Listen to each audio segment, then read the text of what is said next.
क्या इसका कारण भी कोई बताया कि नागदा जिला क्यों नहीं बन पाया? उद्योग की वजह से उन्होंने बताया कि सीधा बोले उद्योग कांग्रेस के लोग थे वो। देखिए, मैंने फिर कहा कि भाजपा की लोकप्रियता और भाजपा की लीडरशिप की लोकप्रियता और भाजपा की सरकार की योजनाओं के कारण कांग्रेस बौखलाई हुई है। कांग्रेस के करप्शन नाथ जी ने जितने लालच लोगों को देने की थी वो सरकार में नहीं है, पर लालच दे रहे हैं, हम ऐसा कर देंगे, हम ऐसा कर देंगे, हम ऐसा कर देंगे।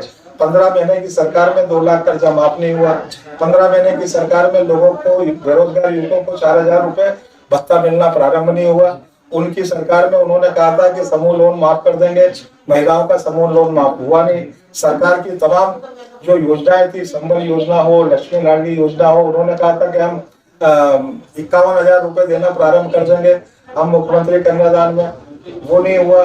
सारी योजनाएं बंद हुई, मुख्यमंत्री तीर्थ दर्शन इत्यादि सब बंद हुए। स्थानीय निकायों के पास जो पैसे थे वो भी उन्होंने वापस बुला लिए। समझ गए मेरी बात? तो मेरा ये कहना है कि ये जो इस तरीके की परिस्थितियां हैं, कांग्रेस फिर झूठे वादे कर रही है और माननीय शिवराज सिंह जी ने तुम करोगे, उन्होंने पहले ही कर दिया। लाडली बहना बनाकर बहनों को दे दिया, दे रहे हैं। महिलाओं को, बहनों को सशक्त करने का काम किया, उनकी लोकप्रियता बढ़ी हुई है। तो इन सारी चीजों से कांग्रेस बौखलाकर इस तरीके की बातों को प्रचारित कर रही है और इस तरीके का वातावरण बनाने का काम कर रही है। ऐसा कुछ भी नहीं थी। उस 4 में का मैं पूरी यात्रा का प्रभारी था। इसमें 12 जिले आ रहे थे, 44 विधानसभा क्षेत्र आ रहे थे, तो कंटिन्यू उसकी तैयारी की और पूरी यात्रा में रहा। तो वो उस अनुभव को, काम के अनुभव को देखकर पार्टी जब जो जवाबदारी देती है उसको हम करते हैं। जब टीम हमारी गई आपके टिकट के बाद, तो कांग्रेस के यहाँ पर अच्छी जो उनका कैंडिडेट है, जो ओपोनेंट रहेंगे, वो जीत को लेकर आश्वस्त है। वो कह रहे हैं कि हमें तो घर से निकलने की जरूरत नहीं, उनके कार्यकर्ता, अब हमें घर से निकलने की जरूरत नहीं, हम तो जीत गए। मैं कह रहा हूँ अगर घर से निकलने की आवश्यकता नहीं है और वास्तव में अगर वो ऐसा कहते हैं तो उनको नागदा छोड़कर अभी से ही चले जाना चाहिए। पूरे मध्य प्रदेश में कांग्रेस को जिताने की कोशिश करें। जो कांग्रेस में तो मध्य प्रदेश बन रहा है, तो पूरी ताकत के साथ कांग्रेस को जिताने का प्रयास करें। गृह मंत्री को उनको बता दिया कि उनके पार्टी के बड़े नेता थे, बोले गृह मंत्री बड़े नेता से सीनियर है हमारे यहाँ के वर्तमान विधायक दिलीप गुर्जर जी। वो बड़ा नेता खुद कह देता कि दिलीप गुर्जर सीनियर है और इनको मंत्री बना दो। कांग्रेस जन आशीर्वाद यात्रा से बौखलाई हुई है, इसलिए जनता के बीच में जाकर अनल गनल बातें करना, इसके अलावा और उनका आक्रोश यात्रा कुछ नहीं है। आक्रोश यात्रा है कमलनाथ की सरकार के समय विभिन्न जन कल्याणकारी योजनाओं का मध्य प्रदेश में बंद करना। आक्रोश का सामना पब्लिक का उनको करना पड़ रहा है जी। तो वो इस तरीके के प्रपंच कि हम दिलीप गुर्जर को गृह मंत्री बना देंगे, पहले आप पहले ही मंत्री बना देते थे। इतना सीनियर विधायक है आपके यहाँ, तो पहले क्यों नहीं बनाया? और वो आश्वस्त क्यों है नागदा खाचर विधानसभा? आश्वस्त है तो नागदा खाचर छोड़ दे, दूसरी विधानसभाओं को जिता है जो जहाँ पर आश्वस्त नहीं है।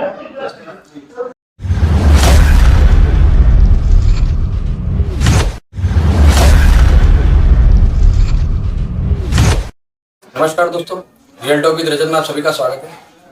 दोस्तों, मध्य प्रदेश चुनाव आगामी बहुत तेजी से नजदीक आ रहा है हमारे, और जैसे चुनाव की पार्टी ने भारतीय जनता पार्टी ने 2 अपने सीटें ऐलान करी, उसमें एक नागदा खाचरोद विधानसभा है उज्जैन जिले की। नागदा खाचरोद विधानसभा हाल ही में बहुत चर्चित विधानसभा मानी गई। नागदा खाचरोद विधानसभा के भारतीय जनता पार्टी के उम्मीदवार डॉक्टर तेज बहादुर सिंह जी चौहान आज हमारे मेहमान के रूप में आए। डॉक्टर साहब, आपका बहुत बहुत स्वागत है हमारे चैनल पर। धन्यवाद। और मैं आपको सबसे पहले बहुत बहुत बधाई दूंगा आपको जो उम्मीदवार चुना गया है, और आपसे बहुत बहुत आपने इतने, मैं देख रहा हूँ इतनी भीड़ में भी आपने हमें आपका अमूल्य टाइम दिया, उसके लिए बहुत बहुत धन्यवाद डॉक्टर साहब। डॉक्टर साहब, मैं देख रहा हूँ कि जब हमारी टीम विधानसभा में 3 दिन से आपका दौरा कर रही है, जब से आपका टिकट अनाउंस हुआ है, तो आपकी टीम जो आपके मैनेजमेंट को लेकर बहुत एक माना जाता है कि डॉक्टर साहब बहुत चाणक्य, आपको पितामह कहा जा रहा है का नागदा खाचर विधानसभा का। बोले शांत है, सरल है, सादगी है, बहुत आपके प्रति बहुत एक अच्छे व्यू उभर के आए। उसी बीच में नागदा के जो नगर के युवा हैं अभी, इनकी उम्र 20 से 30 है, वो कह रहे हैं कि हमने डॉक्टर साहब को अभी देखा नहीं, हमने हमारे बीच में देखा नहीं। सबके अलग अलग ओपिनियन आए करीब पूरी विधानसभा में, चाहे खाचरोद हो चाहे ग्रामीण हो। तो सबसे पहले मैं शुरुआत से जानना चाहूंगा डॉक्टर साहब, जब मैंने सुना कि आपके जो पिताजी थे पुलिस में थे, तो उस समय राजनीति में कैसे आए और राजनीति में आने का भी भाजपा ही उस समय ज्वाइन क्यों करी, क्योंकि कांग्रेस का दौर था उस वक्त।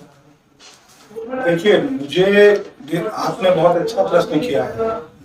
मैं राजनीतिक क्षेत्र में काम करूंगा ऐसा कोई दृष्टिकोण नहीं था। मैंने अपने चिकित्सा विज्ञान की पढ़ाई को पूर्ण किया और चूंकि नागदा में मेरा पूरा परिवार वासरत है तो नागदा में ही मुझे प्रैक्टिस करना है। अपनी पढ़ाई खत्म करने के बाद यहाँ आकर मैंने अपने क्लिनिक को प्रारंभ किया, दवाखाना प्रारंभ किया, प्रैक्टिस प्रारंभ की। अगर राजनीति करना होती और उस समय से ही ये निश्चित होता तो मैं भोपाल में ही रह जाता, यहाँ आता ही नहीं।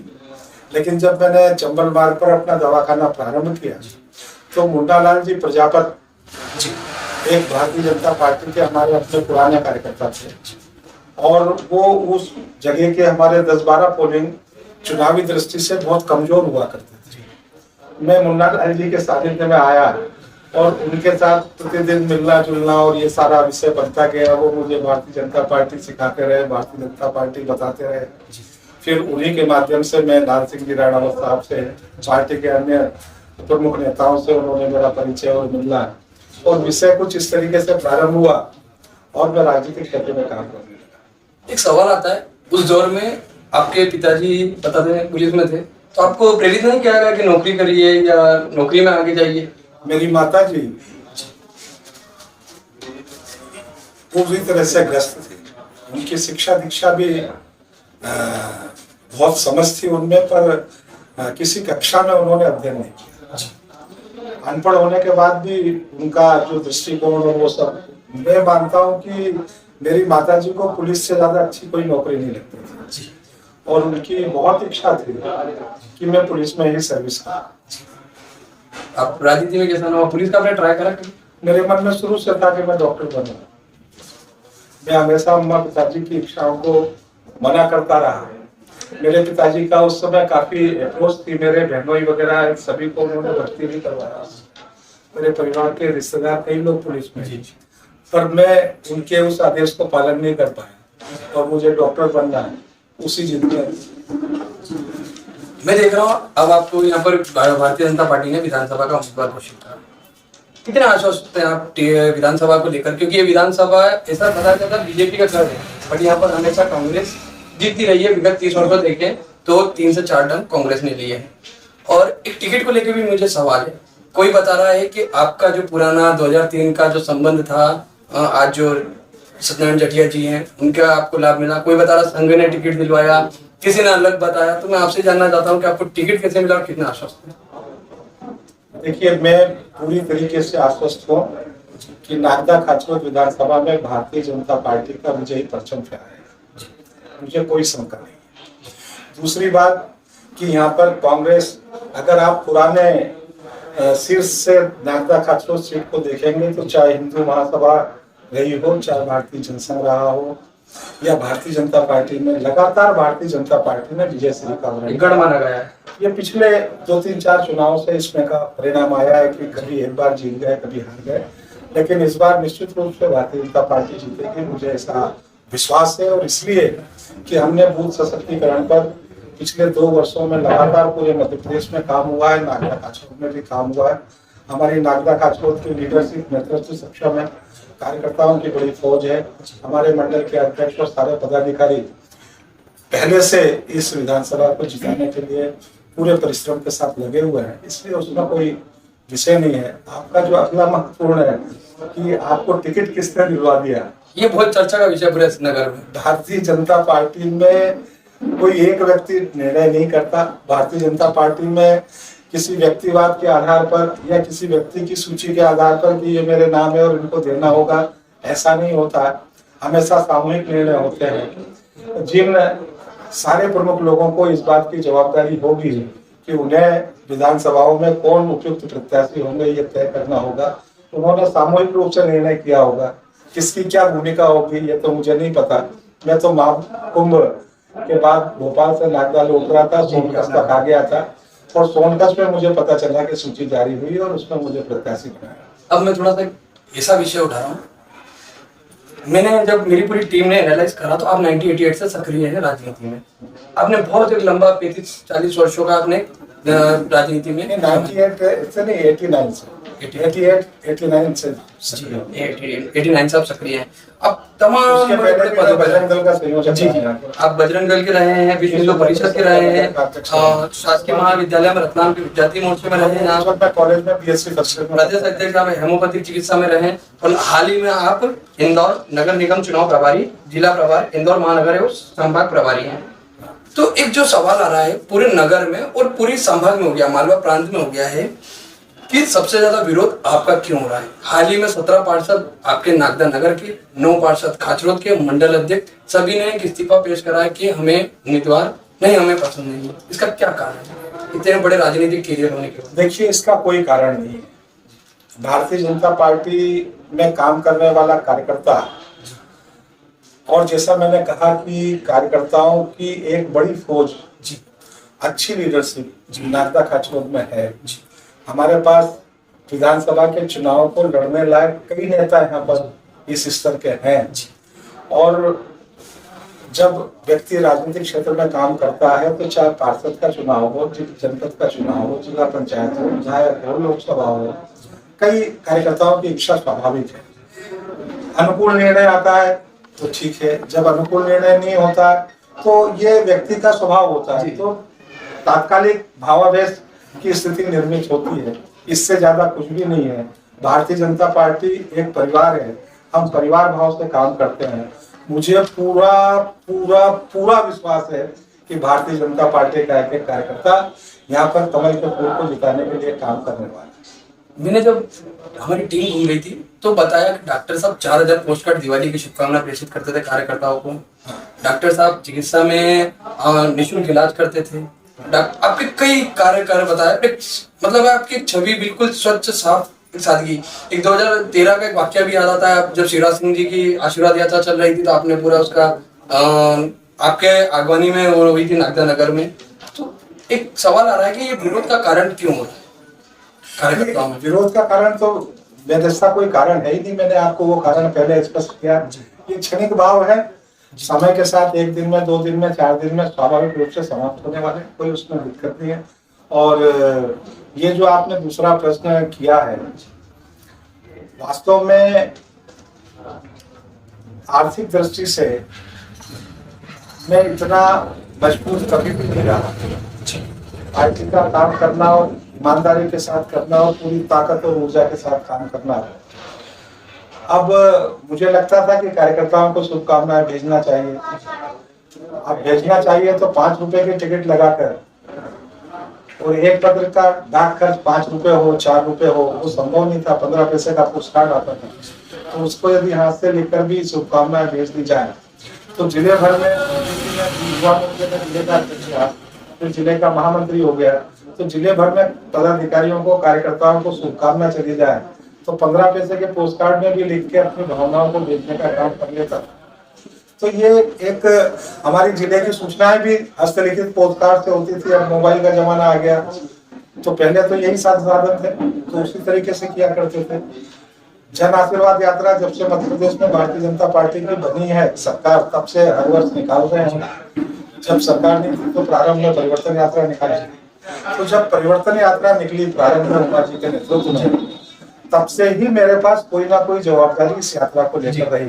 कभी मैं 1 दिन का प्रमुख रहा, तो कभी एक यात्रा में मैं उज्जैन से लेकर नीमच तक के मार्ग का प्रमुख रहा। तो जैसे इस बार जो हमारी 5 यात्राएं निकली, तो उसमें यात्रा क्रमांक जो 4 थी, उस 4 में का मैं पूरी यात्रा का प्रभारी था।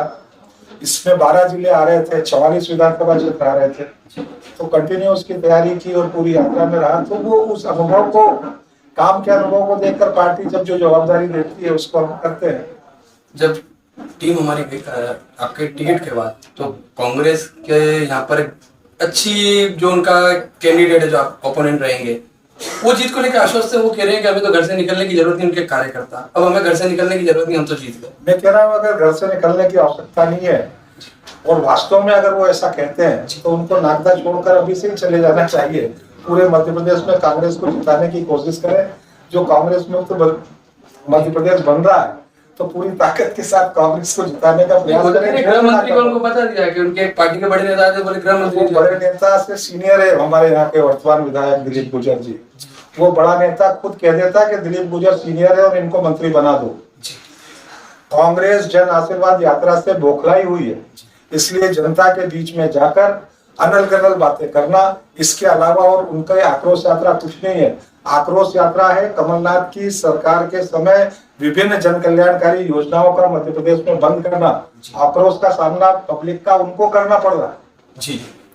तो वो इस तरीके के प्रपंच कि हम दिलीप गुजर को गृह मंत्री बना देंगे, पहले आप पहले ही मंत्री बना देते थे। इतना सीनियर विधायक है आपके यहाँ, तो पहले क्यों नहीं बनाया? और आश्वस्त क्यों है नागदा खाचर विधानसभा में? आश्वस्त है तो नागदा खाचर छोड़ दे, दूसरी विधानसभाओं को जिता है जो जहाँ पर आश्वस्त नहीं है। अगला प्रश्न आता है, हमारे यहाँ के जो पूर्व विधायक रहे हैं भारतीय जनता पार्टी की, दिलीप सिंह जी शेखावत, वो काफी नाराज हैं। अब उनको प्रत्याशी नहीं बनाएगा और उनके जितने भी समर्थक हैं, चाहे सोशल मीडिया हो चाहे धरातल पे हो, वो ये चाह रहे हैं कि वापिस दिलीप जी शेखावत को ही टिकट दिया जाए। तो इसको आप कैसे देखते हैं? हर क्षण जब से मैंने संगठन में काम को करना प्रारंभ किया है, मुझे संगठन ने जब जब जो जवाबदारी दी है उस जवाबदारी को निस्वार्थ भाव से पूरी सक्रियता और ऊर्जा के साथ संगठन निष्ठा के साथ सफलता के अंजाम तक पहुंचाना, ये मेरा हमेशा लक्ष्य रहा है। मुझे जब जो पार्टी जो काम बताने वाली है, जो कहने वाली है, अभी तक मैं संगठन की इंदौर महानगर के प्रभारी के रूप में और सह संभाग प्रभारी के रूप में निर्वहन कर रहा था अपनी जवाबदारी। पार्टी ने कहा कि अब आपको विधानसभा का चुनाव लड़ना है, तो मैं उस जवाबदारियों से मुक्त होकर, मतलब चुनाव तक केवल मुक्त होकर, और इस विधानसभा में जो मेरी अपनी गृह नगर की विधानसभा क्षेत्र है, कार्यकर्ताओं के साथ, कार्यकर्ताओं के बल पर, उनकी क्षमताओं पर और उनके पूरे सहयोग और उनके पूरे आधार पर यहाँ पर काम को उनके साथ करने का प्रयास करूंगा। और विश्वास है मुझे कि उनकी सभी की कार्य क्षमता और ताकत के बल पर मुझे सफलता मिलेगी। रही बात, अगर कहीं किसी को लगता है कि कोई परिवर्तन हो सकता है या कहीं कुछ हो सकता है, ठीक है ना जी, तो मैं केवल आपके सामने कहने की बात नहीं कर रहा हूँ। भारतीय जनता पार्टी जो निर्णय जब करेगी वो मेरे सरापों पर होगा, उसका मैं पालन करूंगा। क्या दिलीप सिंह शेखावत जी आपके साथ चुनाव प्रचार में आएंगे? आगे जैसे जब चुनाव आगे नवंबर आता है, अक्टूबर आता है, आप साथ में आएंगे? अभी नाराजगी कैसे दूर करेंगे? हम तो साथ में काम करते रहे, मेरे से सीनियर नेता हैं। जब मैंने भारतीय जनता युवा मोर्चे में काम करना प्रारंभ किया था तब वो नागदा के महामंत्री रह चुके थे, नागदा के युवा मोर्चे के अध्यक्ष रह चुके थे। युवा मोर्चे के जो प्रकोष्ठ होते हैं उसमें सांस्कृतिक प्रकोष्ठ के प्रांत के संयोजक थे।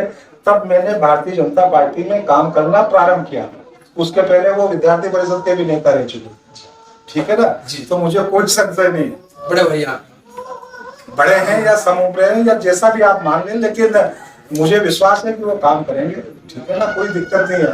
कैसे हवा बना रही है कांग्रेस या नगर में? तो राजनीतिक क्षेत्र में कुछ बातों को इस तरीके से फैलाकर वातावरण को बिगाड़ना, ये कांग्रेसियों का भी स्वभाव हो सकता है, अन्य जो फितरती लोग होते हैं उनका भी स्वभाव हो सकता है। मैंने पहले भी कहा है कि भारतीय जनता पार्टी का प्रत्येक कार्यकर्ता इस चुनाव में पूरी ताकत के साथ लगेगा। अब मैं आता हूँ, नगर की जनता का प्रश्न था, यदि डॉक्टर साहब चुनाव जीतते हैं तो सबसे पहले नागदा नगर का कार्य क्या रहेगा उनकी विधानसभा? देखिए, मैंने पहले भी कई पत्रकारों ने मुझसे ये बात पूछी है। भारतीय जनता पार्टी पंडित दीनदयाल जी के अंत्योदय के सिद्धांत को लेकर काम करती है। समाज के सबसे गरीब व्यक्ति की पीड़ा को हरना। हमारी जहां भी हिंदुस्तान में जिन प्रांतों में भारतीय जनता पार्टी की सरकार है, वहाँ सरकार इस तरीके की जन कल्याणकारी योजनाओं को बना रही है और उसको जन जन तक पहुंचाने का काम कर रही है। तो जनप्रतिनिधि के रूप में इस विधानसभा क्षेत्र में हमारी ये जितनी भी योजनाएं हैं, हर पात्र व्यक्ति तक वो योजना पहुंचे, इसके लिए जितनी ताकत से काम हो सकता होगा वो करने का प्रयास करूंगा। केंद्र सरकार की योजना हो, प्रदेश सरकार की योजना हो, जन जन तक पहुंचे। इसके अलावा हमारे अग्रज विधायकों ने, माननीय वरलाल सिंह जी ने जो काम किए हैं, माननीय दिलीप सिंह जी के समय में अभूतपूर्व तरीके से इस क्षेत्र में विकास के काम हुए हैं। उनकी कल्पनाओं के आधार पर, जिन कामों पर, जिन स्वीकृतियों पर अभी काम होना बाकी है। सबसे पहले उन्हीं को प्राथमिकता में लेकर काम करने का प्रयास करूंगा। एक सवाल किसी ने भेजा था, कांग्रेस के कार्यकर्ता है वो, उन्होंने बोला था डॉक्टर साहब से जरूर पूछना कि अब जो दिलीप सिंह भी गुजर है, बोले तो हमारे रोल मॉडल है नागदा काचर विधानसभा के, तो बोले वो कैसे हराएंगे उनको? बोले वो तो बोले आश्वस्त, उनके पास एक वोट बैंक है, उनका एक जातिगत वोट बैंक है, एक धार्मिक वोट बैंक है, तो वो वोट बैंक पे कैसे छीनने लगाएंगे? देखिए, रोल मॉडल वो होंगे, रहे होंगे, लेकिन एक ही प्रतिबिंब पर लोग व्यक्ति का हमेशा बने रहना, समझ गए ना? जनरेशन बदलती रहती है, मतदाताओं के विचार बदलते रहते हैं। काम के साथ, विकास के साथ, योजनाओं के साथ लोगों की मन स्थिति बदलती है। वर्तमान की युवा पीढ़ी तेज बहादुर सिंह को नहीं जानती होगी, लेकिन माननीय नरेंद्र मोदी जी को जानती है। उस युवा पीढ़ी से जो 18, 20, 22 साल के हैं, उससे ज्यादा उम्र के लोग जानते हैं कि बंटा राज जी के समय में और करप्शन नाथ जी के समय में मध्य प्रदेश की क्या स्थिति थी। तो ये हमारा सारा का सारा वर्ग भारतीय जनता पार्टी के साथ जुड़ा हुआ है, और रोल मॉडल जिन लोगों ने माना होगा वो इस बात को भी जानते हैं कि उनके कार्यकाल में कौन से विकास कार्य हुए हैं। तो जब व्यक्ति अपनी अपेक्षाओं के अनुरूप खरा नहीं उतरता है, तो जिसको व्यक्ति आदर्श मानता है वो थोड़े दिनों में उस तरीके की बात को सोचना बंद भी कर देता है। और फिर मेरा दूसरा एक और कहना है कि तुलना व्यक्ति की जब होती है जब समान अवसर मिलेगा। तेज बहादुर सिंह पहली बार जनता के बीच में जा रहा है, ठीक है ना? अब जब तेज बहादुर सिंह जनता के विश्वास पर अपने काम की प्रामाणिकता के साथ जब प्रस्तुत होगा 5 साल में, तब लोग तुलना करेंगे कि दिलीप गुजर श्रेष्ठ था या तेज बहादुर सिंह श्रेष्ठ है। तो ये तो जब काम का बराबर का अवसर मिलता है। अभी तो मैं संगठन का काम कर रहा था ना, मैंने पार्षद के रूप में भी काम किया। जब वार्ड नंबर 16 हुआ करता था, आज उसके 3 वार्ड हो गए, लेकिन उन 3 वार्डों में भाजपा कभी भी नहीं जीती थी। पहली बार में जीता, लेकिन एक बार पार्षद रहा। अब उन 3 वार्डों में हमेशा भाजपा का पार्षद होता है। मैंने वहाँ इतने विकास कार्य किए थे। तो वो तो काम के बाद लोग सोचते हैं ना। पर एक वोट बैंक तो है उनके पास, एक जातिगत वोट बैंक है और एक धार्मिक वोट बैंक है। देखिए, जातिगत और धार्मिक वोट बैंक पर इस तरीके की बातों को मैं ज्यादा महत्व इसलिए नहीं देता हूँ कि नागदा खाचरोद में मान्यवर भैरव भारती जी यहाँ के विधायक रहे, कोई वोट बैंक नहीं था। मान्यवर पुरुषोत्तम राव जी विपक्ष साहब यहाँ के विधायक रहे, कोई वोट बैंक नहीं था। यहाँ पर रणछोड़ लाल आंगना जी विधायक रहे, कोई वोट बैंक नहीं था। तो इसलिए ये फलाना वोट बैंक और वो फलाना वोट बैंक, इसी वोट बैंक के होते हुए मान्यवर लाल सिंह जी ने बाबू दादा गुर्जर जी को भी पराजित किया था। इसी वोट बैंक के रहते हुए मान्यवर दिलीप सिंह रावत जी ने दिलीप गुर्जर जी को भी पराजित किया था। तो ये कोई कारण नहीं। आपकी जो विधानसभा के, मैं अंतिम प्रश्न जो रहूंगा, आपकी विधानसभा में जो सबसे बड़ा मुद्दा है, आप जो इतने वर्षों से देख रहे हैं, युवा रोजगार के लिए यहाँ से बाहर पलायन करना अधिक मात्रा में, कैसे देखते हैं? और क्या आगे कैसे युवा आश्वस्त हो कि जब विधायक आप बनते हैं तो यहाँ पर एक इंडस्ट्रियल हब है, आपके युवाओं को कैसे आश्वस्त करेंगे रोजगार को लेकर? देखिए, मैंने आपको पहले भी उस बात को टच किया है कि मेक इन इंडिया, स्टार्टअप और इस तरीके की बहुत सारी योजनाओं को माननीय मोदी जी ने प्रारंभ किया है, जिसको यदि युवाओं को ठीक तरीके से उसका मार्गदर्शन मिल जाए तो युवा नौकरी तलाशने के बजाय कई लोगों को नौकरी देने का भी काम कर सकते हैं। उनको सही मार्गदर्शन मिले, उनको सहयोग मिल जाए, ठीक है ना? तो मैंने कहा कि मैं पात्र हितग्राहियों को इस तरीके की योजनाओं का लाभ दिला सकूं, उस दृष्टि में काम करूंगा। तो एक विषय ये होगा। उसके अलावा भी नागदा में औद्योगिक क्षेत्र में युवाओं को अवसर मिल सके, इस जिले में युवाओं को अवसर मिल सके, सरकार में रहते हुए उन सारी चीजों के लिए संघर्षरत रहूंगा और उसका लाभ दिलाने का प्रयास करूंगा। आपका एक बहुत बड़ा उद्योग, एशिया का सबसे बड़ा उद्योग माना जाता है, क्या कारण जो पूर्व में रहा, आप आगे क्या परिवर्तन करेंगे कि यहाँ के लोकल युवाओं को रोजगार नहीं मिलेगा? देखिए, मैंने कहा ना कि इन सारी बातों के लिए मैं प्रयास करूंगा। अंतिम प्रश्न मेरा, अंतिम 2 प्रश्न रहेंगे। अभी नागदा में कई मतदाताओं ने बताया कि अब जिला नहीं बन पाएगा, क्योंकि यदि तेज बहादुर जी चुनाव जीतते हैं तो नागदा जिला जो है पेंडिंग रह जाएगा। तो ये रूमर क्यों नहीं, फैल रहा जिन है? लोगों ने ये वाला प्रश्न पूछा उन्होंने क्या इसका कारण भी कोई बताया कि नागदा जिला क्यों नहीं बन पाया? उद्योग की वजह से उन्होंने बताया कि सीधा बोले उद्योग, कांग्रेस के लोग थे वो। देखिए, मैंने फिर कहा कि भाजपा की लोकप्रियता और भाजपा की लीडरशिप की लोकप्रियता और भाजपा की सरकार की योजनाओं के कारण कांग्रेस बौखलाई हुई है। कांग्रेस के करप्शन नाथ जी ने जितने लालच लोगों को देने की थी वो सरकार में नहीं है, पर लालच दे रहे हैं, हम ऐसा कर देंगे, हम ऐसा कर देंगे, हम ऐसा कर देंगे। 15 महीने की सरकार में 2 लाख कर्जा माफ नहीं हुआ। 15 महीने की सरकार में लोगों को, बेरोजगार युवकों को 4000 रुपये भत्ता मिलना प्रारंभ नहीं हुआ। उनकी सरकार में उन्होंने कहा था कि समूह लोन माफ कर देंगे, महिलाओं का समूह लोन माफ हुआ नहीं। सरकार की तमाम जो योजनाएं थी, संबल योजना हो, लक्ष्मी लाडली योजना हो, उन्होंने कहा था कि हम 51,000 रुपये देना प्रारंभ कर देंगे हम मुख्यमंत्री कन्यादान में, वो नहीं हुआ। सारी योजनाएं बंद हुई, मुख्यमंत्री तीर्थ दर्शन इत्यादि सब बंद हुए। स्थानीय निकायों के पास जो पैसे थे वो भी उन्होंने वापस बुला लिए। समझ गए मेरी बात?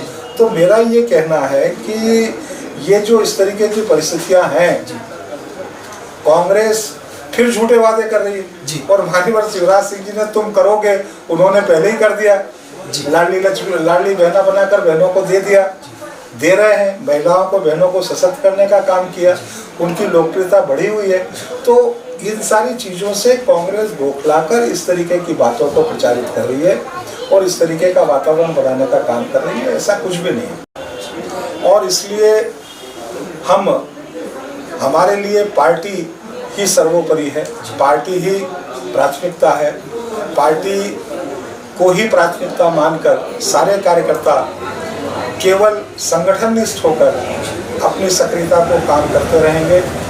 मैं उन्हें विश्वास दिलाता हूं कि उनकी सक्रियता के आधार पर, उनकी योग्यता के आधार पर, उनकी क्षमताओं के आधार पर राजनीतिक क्षेत्र में वो जितनी ताकत से काम करना चाहते हैं, जितना काम करना चाहते हैं, सबके हाथ में काम हो, सबका साथ हो, सबका विश्वास हो और सारे कार्यकर्ताओं का एक साथ प्रयास बने, ये मैं उनके साथ एक जनप्रतिनिधि के नाते हमेशा प्रयास करता रहूँगा। और इस तरीके के कार्यकर्ताओं को संगठन में महत्व मिले, स्थानीय निकायों में आने का महत्व मिले और संगठन के बल पर वो ठीक तरीके से राजनीतिक क्षेत्र में काम करके लोगों की सेवा तो करें, लेकिन अपने व्यक्तित्व का विकास भी करें। इसमें मेरा उन्हें पूरा सहयोग रहेगा। भारतीय जनता पार्टी के लिए समर्पित भाव से काम करें, यही मेरा कार्यकर्ताओं के लिए संदेश है। बहुत बहुत धन्यवाद डॉक्टर साहब, आपका इतना अमूल्य समय आपने दिया और आपको शुभकामनाएं। यदि आप जीतते हैं, आपके कार्यकाल को हमारी टीम पूरी नजर रखेगी और समय भी आपसे मिलेगी। बहुत बहुत धन्यवाद। धन्यवाद।